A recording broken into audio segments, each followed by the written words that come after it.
Today we have an exciting day because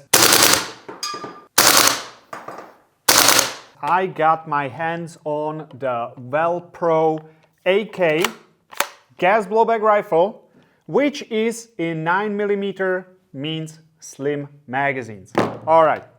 In the usual style, we will talk about this particular replica. I spent my time with it, I test fired it, I did my research, and I have some things that I want to share with you, and we will in the end figure out if it's a good replica that you should consider. How does it stack up with the Modify PP2K, which, if you've seen my review of this thing, you know that I very much like it.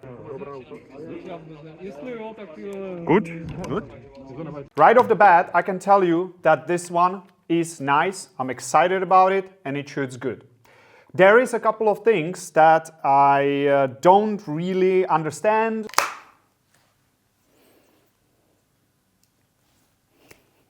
But overall, it's not bad.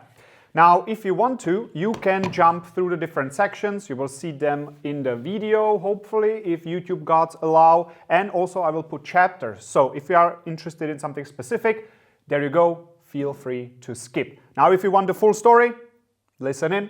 I got my notes. Grab yourself a coffee, and we will talk about this pretty much in depth.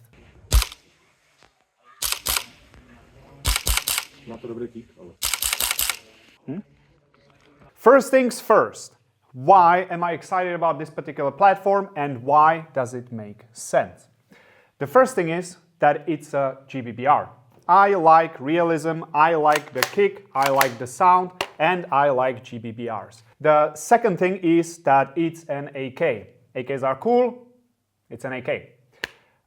It's compact. You can see, this is the size.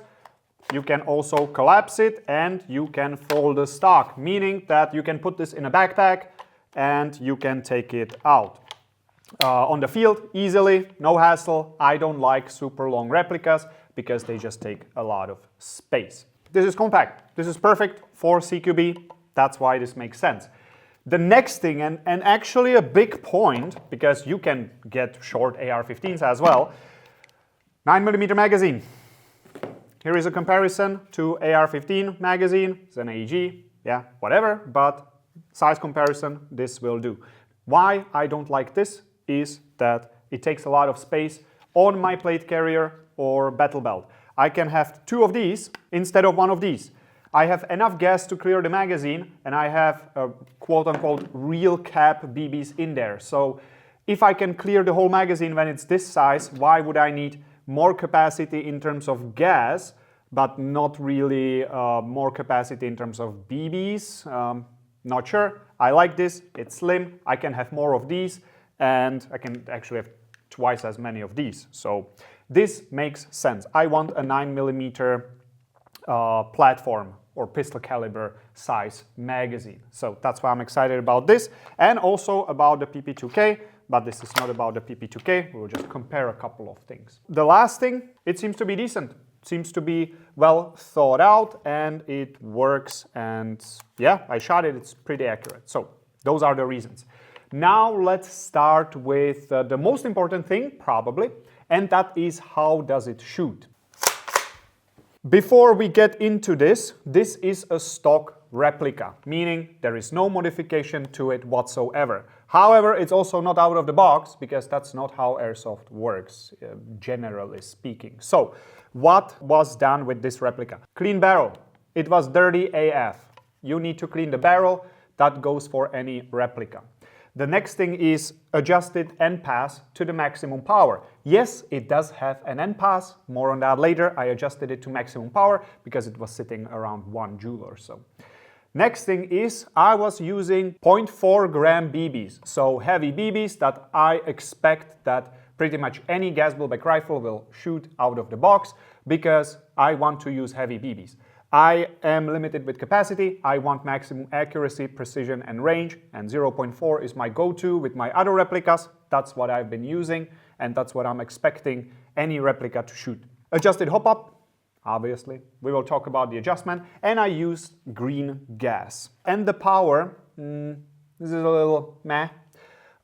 it sits somewhere between 1 joule and 1.4 joule. So I adjusted it to the max and I only got to 1.3 to 1.4 joules. Obviously this depends on gas and the weight of the BB, but I am already at the usable maximum, I would say. It can overhop 0.4 gram BBs, so the hop-up performance is good. Now, accuracy.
Range that we got, 37 meters. It shoots decent. I must say, for such a short barrel that we have right here, the accuracy is actually pretty decent. It's not a sniper rifle. It's definitely not a high-end AEG, but it's pretty good considering the power, the BB weight, and what I need this to do. I would probably put it on the same level as the PP2K, which was great. I played with it many times and I had no issues hitting headshots at reasonable distances. So accuracy, in my opinion, pretty good, but you'd be the judge because you are seeing it right now.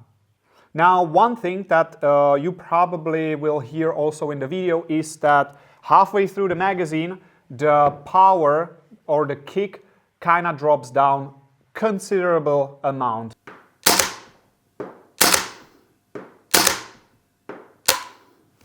It's not full power all the way, but with that said, it can clear the magazine and it can keep shooting when it's like really weak. It can shoot the BBs at the lower power and it just keeps doing that. I was able to clear the magazine pretty much every single time. If I was using full auto, which consumes more gas, I ended up with maybe just a couple of BBs in the magazine. But again, with gas blowback rifles, you should not be using full auto anyway.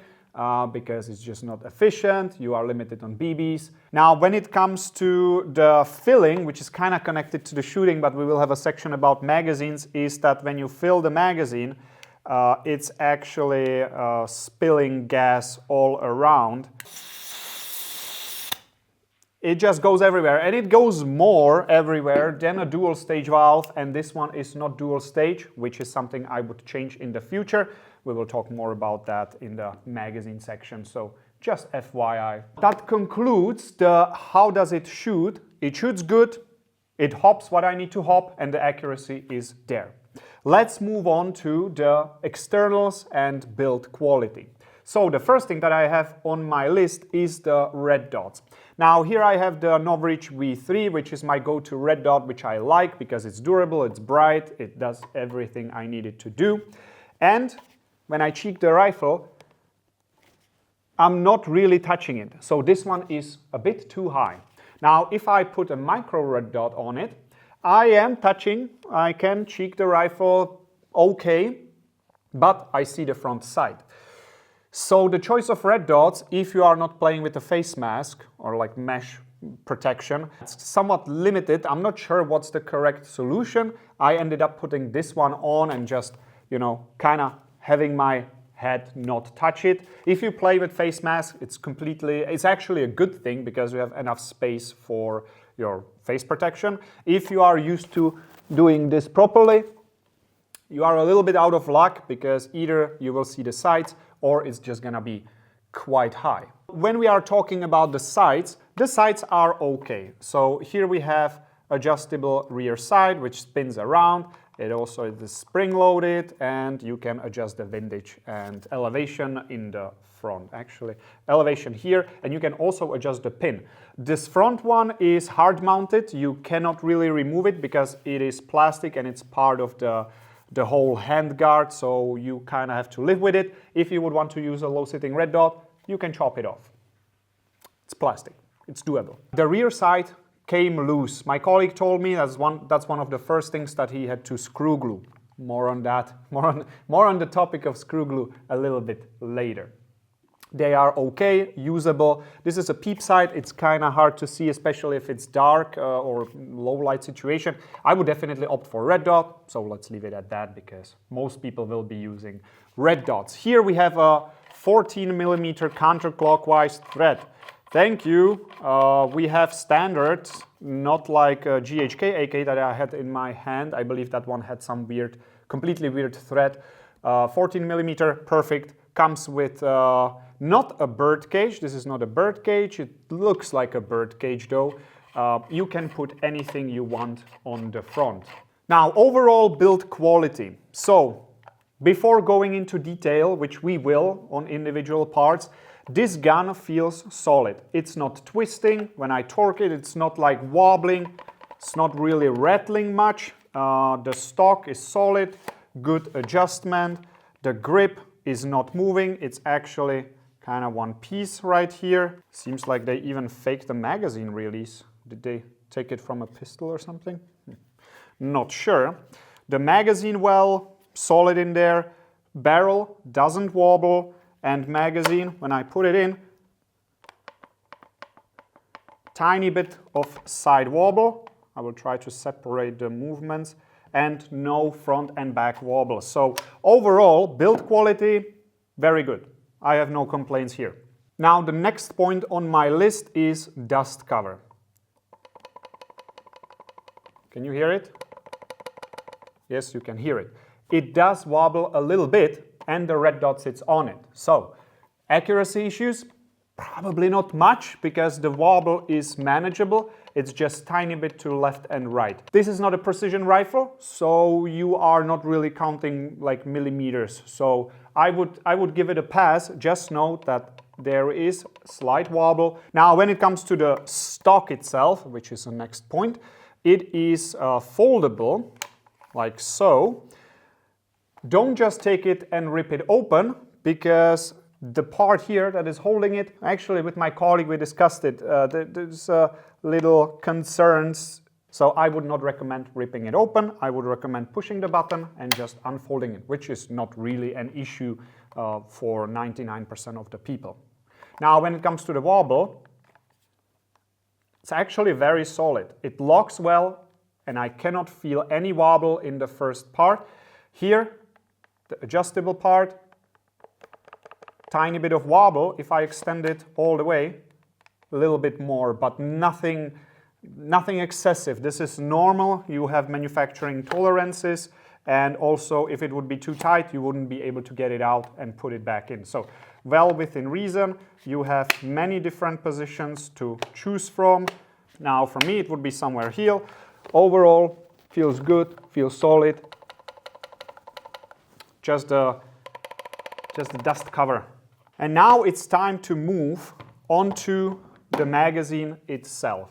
Loading this magazine is a little painful. So first things first, this follower, grabbing it, will destroy your nails because you have to grab it, it's super tiny, it tends to slip, it's not easy.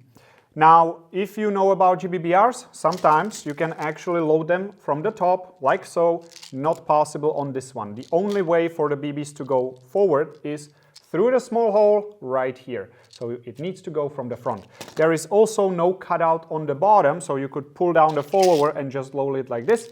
No, sorry, well didn't give you this option. So you are basically stuck with one way. That is a speed loader and also this tip. You will need this tip in order to load this magazine.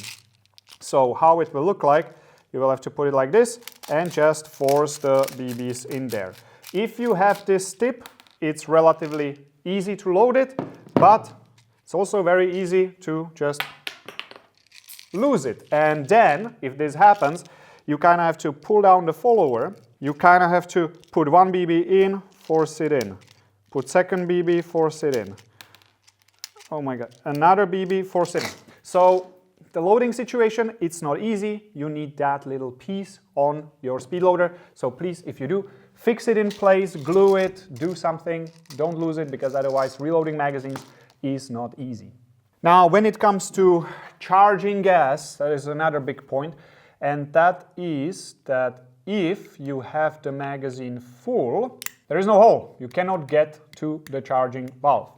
If the magazine is full, the follower is down, and it prevents you from opening it, because there is a button right here which you need to depress and then slide it forward. So you cannot do it when it's full of BBs. If there is less BBs, it is doable,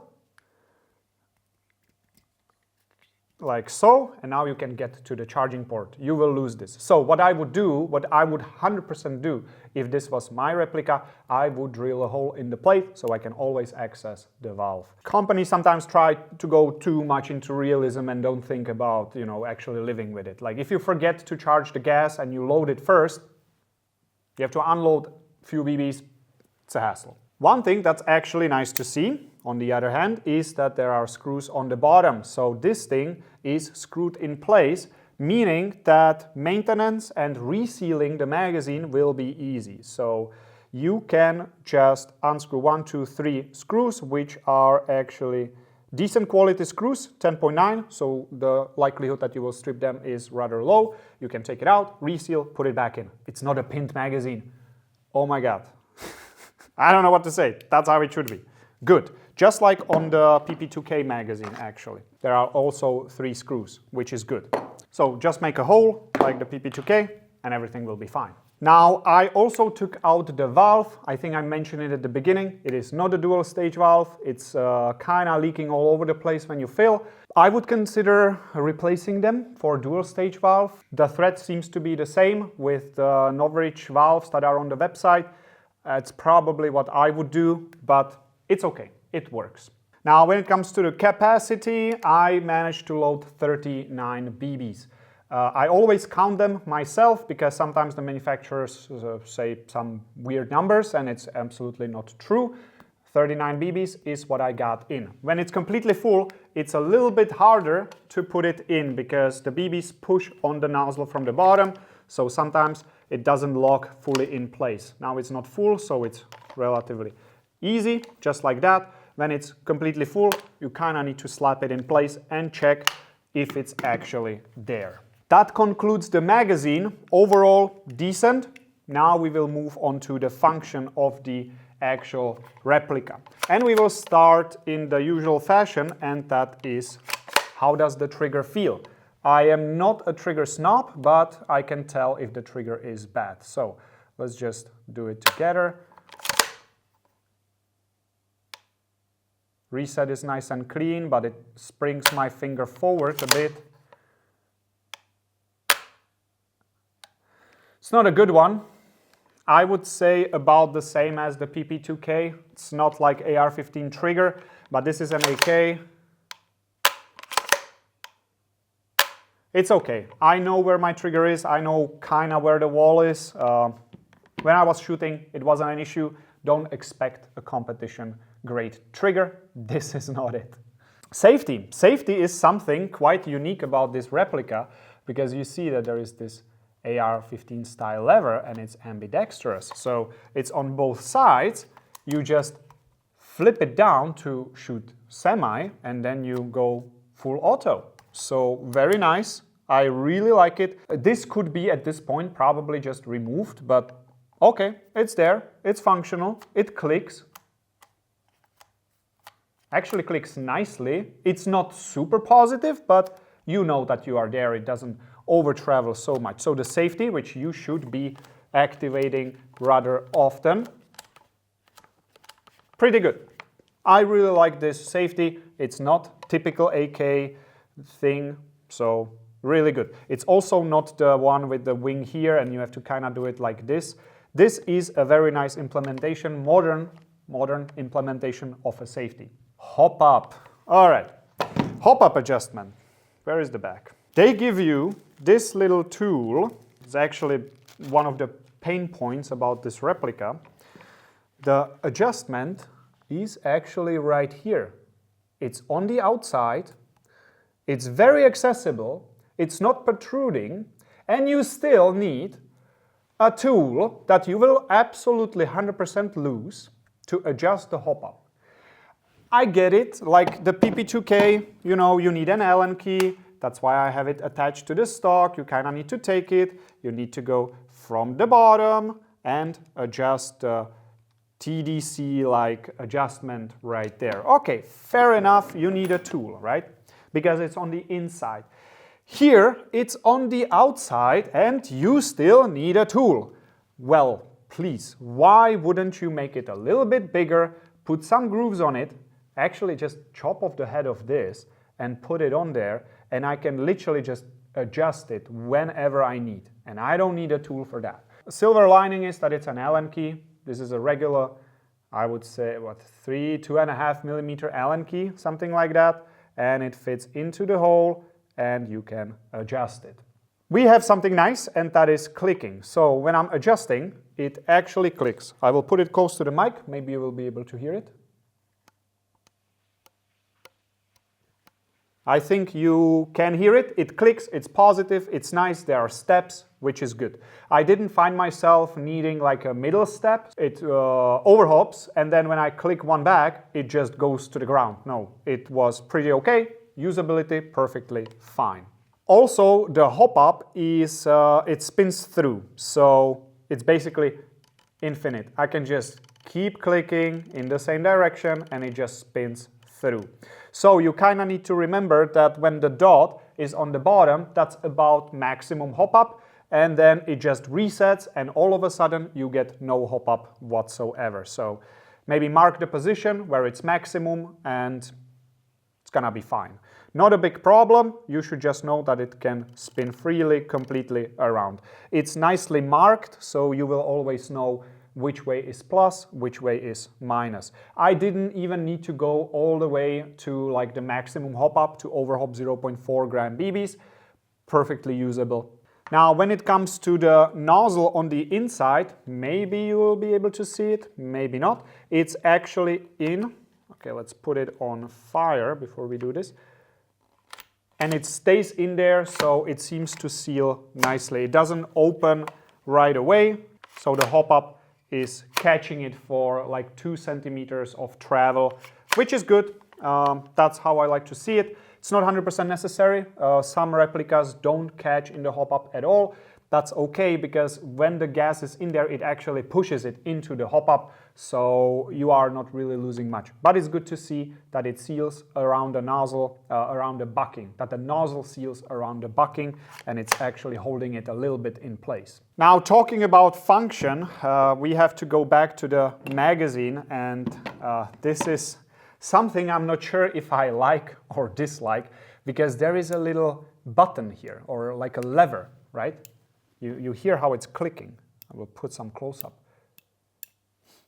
Now, if it's up, it actually stops the replica from firing because there is no BBs. So when the magazine is empty, the follower will actually push it up, and that stops the function. It just doesn't shoot.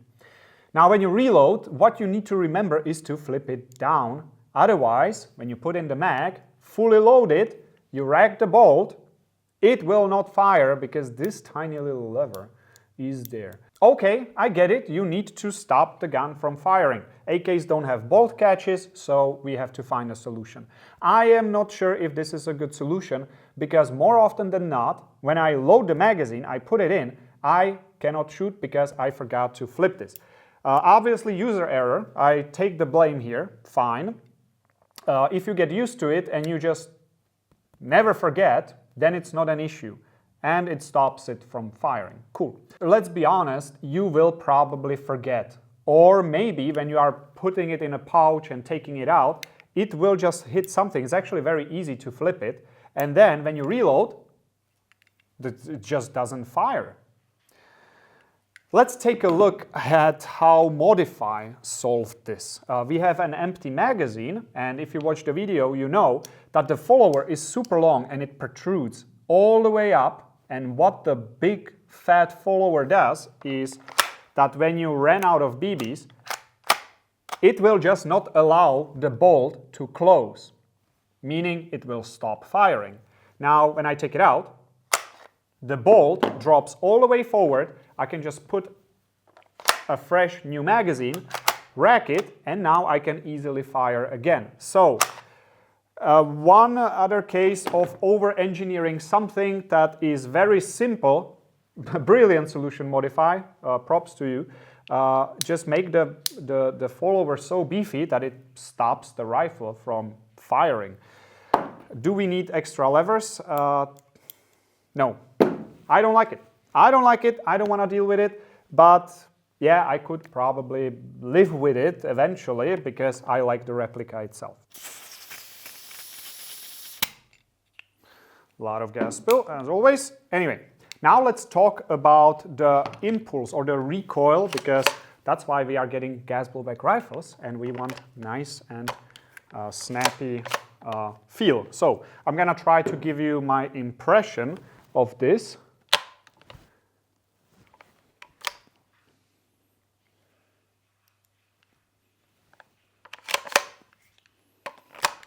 Levers. This is the beginning of the magazine, I just refilled it, so it feels nice and snappy. It's not a ton of recoil into your shoulder, but there is good feedback.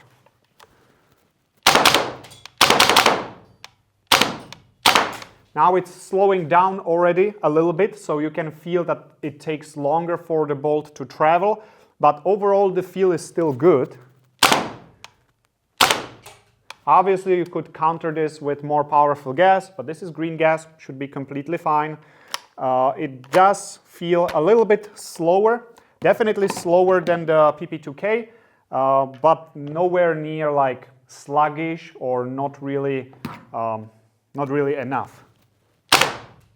Now it came back. Once the mag warms up a little bit, it will go back to the original. Now when it comes to full auto, and we ran out of gas, albeit I didn't charge the magazine completely. When it comes to the feel, it's I would classify it as exactly what you would expect. It's not super fast, it's not super heavy, it's just right in the middle when it comes to, you know, how hard it is and how fast it is. Could you modify it? Could you put different springs? Could you make it lighter? Possibly, but we are not doing that in this video. This is review of a basically completely stock gun, so it's well within expectations. I like it. That's as much as I can say. It's not mind-blowing, but it's okay. Last point on my list is feeding issues, and I am happy to report I had not a single feeding issue. Not a single misfeed, nothing. It shot every single time the lever was down.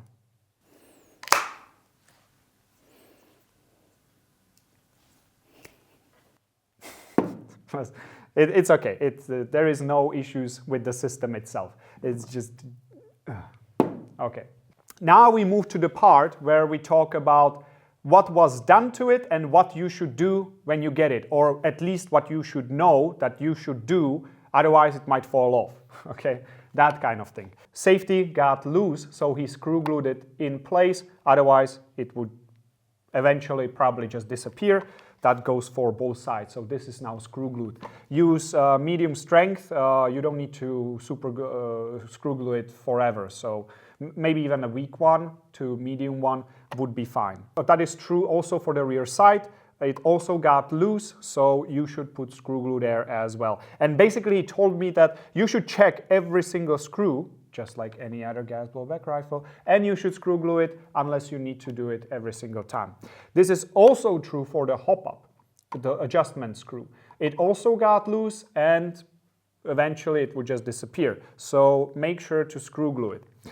He also tried these two that hold the mag well. Those are tight enough, and he didn't put any screw glue in there. They didn't come loose. Next thing is that this pin that is holding the handguard right here, it's not really held in place by anything except friction, and it could happen that you will lose it because there is no quote-unquote a pin or active retention. It's really just, you know, kind of there. Something to know. It seems to me that the friction is enough to keep it there, and especially if you see it that it's walking out, you can just push it there and that's it. Just be aware of it. Now when it comes to the disassembly, the back cover, the screws here, were way too tight, so he could not take it off when he wanted to. So he had to undo these screws a little bit, and what you need to do afterwards is tighten them, but not too much, because they would be too tight again, and you wouldn't be able to remove it. So you need to find the exact sweet spot where it's tight enough, but not too tight in order to remove it. We will go into the disassembly later. This is just for your information. Now, the other things you should do is to clean it and re-lube it. Apparently there was not much lube at all, so depending on the condition of your particular replica, I would recommend checking it. If you see no lube whatsoever, lube it a little bit. If you see too much, clean it and maybe re-lube it again anyway. That just depends who assembled it and how they did it in particular. And I already mentioned that at the beginning, the barrel was dirty AF. You absolutely need to clean the barrel, otherwise this will not work. So I pulled a lot of dirt out of that barrel. First, make sure that you shoot a few magazines through it, and all the lube or excess grease or something just, you know, goes out, and then clean it properly. Also, like I mentioned, I had to adjust the end pass because it was around 1 joule, not enough. So I opened it all the way, got to 1.4, 1.3, 1.4-ish on heavy BBs. Now let's move on to the disassembly and how you do it. There is a lever right here. You just pull it up and you remove it. It is captured, so it will not just disappear. And now we can open the cover just like so. That's the cover. We can remove the recoil spring with the buffer. Note here, which is kind of nice, there are actually 2 O-rings right here, and it is kind of dampening the impact, which is nice to see. The spring guide is actually well made, unlike some GHK hand-welded guides that disassemble themselves. This looks pretty decent. It is 2-piece, so it's able to swivel like this, but the connections, everything looks good. So chances are this will not disassemble itself. Now when it comes to the bolt, okay, put it on fire first. We take it out, just like so. Nozzle looks beefy. Loading tip of the nozzle is kind of, it looks beefy enough. It should be fine, but I've seen bigger, especially on the PP2K. That's probably because the bolt stop is actually the nozzle, so it's super beefy. Here, I don't think you will have issues. It moves freely, that's good. What I like to see is cap head, big M4 screws, one right here and one in the back. Those are probably for disassembly. I was asked not to disassemble it, so I didn't. Nice to see that. And this is also the review of a stock gun. So there we go. Now on the inside, we see that pretty much everything seems to be proprietary, but all the parts, I checked all the sears, where the trigger point contacts, everything seems beefy, so it will be unlikely that it wears out and starts shooting full auto like WE replicas. So that's nice to see. I cannot speak much for durability, but I am confident that this will be plenty durable, at least from what I can tell right now. That's as far as you will go with like field stripping it. We will not go any further in this video. What we will do is take a magnet and check what the materials are. Body, obviously, magnet. Safety is not a magnet. Trigger is not a magnet. magazine release is a magnet. Safety on this, not a magnet, but this is a magnet. So the actual lever that you are engaging is not, was I saying magnet all the time? Steel, I mean. This is magnetic. And let's see what do we have inside. Actually the trunnion, I believe. This part is all steel, which is good to see. This is also steel. Flash hider is steel. This stock locking thing is steel. Sling point is also magnetic, which is good. When we go inside of the replica, make it visible, not magnetic, not magnetic. There is one part that is steel, but the actual hammer and all the other things, like the disconnector, not magnetic, so that is not steel. Not steel, safety, not steel. Only here in the back there is this locking thing that holds the dust cover is magnetic, like so. But seems like, oh yeah, the spring, obviously spring is magnetic, yeah. But nothing else on here. Screw, okay, screw is magnetic, cool. Everything else is some alloy mixture of something.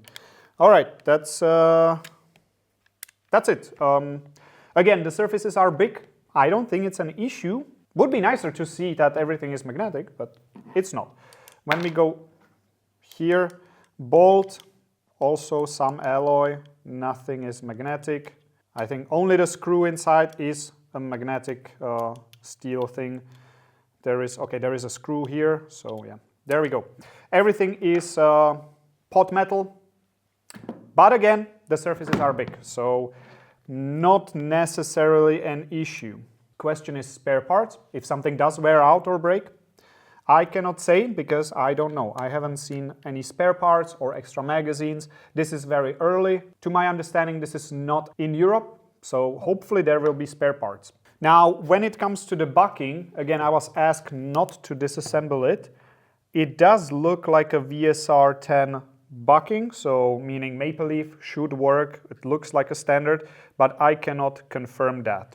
Now, when we already have it disassembled, we can take a look at the end pass. I will make a close-up. You basically take an Allen key like this, you stick it into the nozzle, you find the screw or the set screw, and once it's in there, you just turn it and you can adjust the power. So this is how it should be. It's nice to see that they implemented it, and also it's nice to see that it's not loose. The nozzle or the floating valve is aluminum, it is metal, and the set screw is obviously metal as well, meaning that usually it doesn't work because it's too loose and it untightens itself just over time by shooting it. That's the case with older Rattec end passes. Here, when I first adjusted it, it was very nice and there was a lot of friction, meaning it holds its position. Now, when it comes to the manufacturer's claims, apparently you can adjust it from 100 FPS to 300 FPS. I don't know what that means because everything should be measured in joules and with a proper BB weight. If you use a lighter BB, what does 100 FPS mean? If you use heavy BB, not sure. So, yeah, just FYI, 100 to 300 FPS. Not really important. What I tested is that you can go to 1 joule and you can go to 1.4 joule. Closing it even more and going below 1 joule should be possible. I see no reason why not. Going higher than 1.4, I wasn't able to do it with anything. If I would use a very strong gas, I would probably get higher, but I would risk damaging something. And again, I don't want to destroy this. Now let's put it back together. And let's test something that the GHK AK failed at. Now, when you're closing this thing, you have to be careful to align it front and back. There is a hook here, and you also have to hook it in the front, so yeah. Don't just slam it. The issues I've seen before with GHK AK is that the bolt, the recoil spring, wasn't strong enough to push if the AK is like this, meaning when you're reloading like this, it didn't have enough power to go in. I put it in like this. Does it return? And it does return, closed all the way. Cool. Works as intended. Now when it comes to the travel, this is how far it will go. This is considered half bolt, I would say. It doesn't travel all the way back. 9mm, okay, no issue whatsoever. All right, that brings me to the closing points that I have, and the first one is price. I found it for 440 euros. It's still not available because this is completely new. If the price will stay when it's in stock, I think that's a reasonable price actually. I do like it very much, and I'm thinking about getting it myself because it's exactly what I would want, apart from few little details which we already covered. Magazines, I couldn't find the price of a spare magazine. That is a big part of the purchasing cost of this because you cannot go with one magazine. Okay, you can, but you don't want to go with just one magazine in a game. I would say you need at least 3 total, minimum, probably 4. It's usually what I'm playing with when I go GBBR. So depending on price of those magazines, that will determine a lot. But so far, I think this is a reasonably priced replica. It's a decent build quality. It shoots good. It shoots good. The Overhops 0.4 gram BBs. I like it. It's nice. Now the big question mark with this is, what about the spare parts? Am I gonna be able to find what I need when something breaks? And the question is always when. It's not really if. I hope the spare parts will be available. And in that case, if this is all true, then this is a pretty nice deal and it's a pretty nice package and it's a good performer. One QD point here, forgot to mention that. All right, and that brings me to the conclusion, and that is, do I want to buy it? And the answer is yes. I actually do want to get my own. I think this is a good replica. Everything seems functional, everything seems solid and durable, and the accuracy and performance is also great in my opinion, considering the smaller form factor and the lower power. This is a very good CQB, so short to mid-range gas blowback replica. I cannot say for durability, this is very brand new. I cannot say for spare parts availability, but so far there is nothing that would stop me from getting it. I hope this video helped you. I hope you liked it. I hope I didn't forget something important. I think most of the stuff that needed to be mentioned are mentioned. And yeah, there you go. It's a decent AK finally.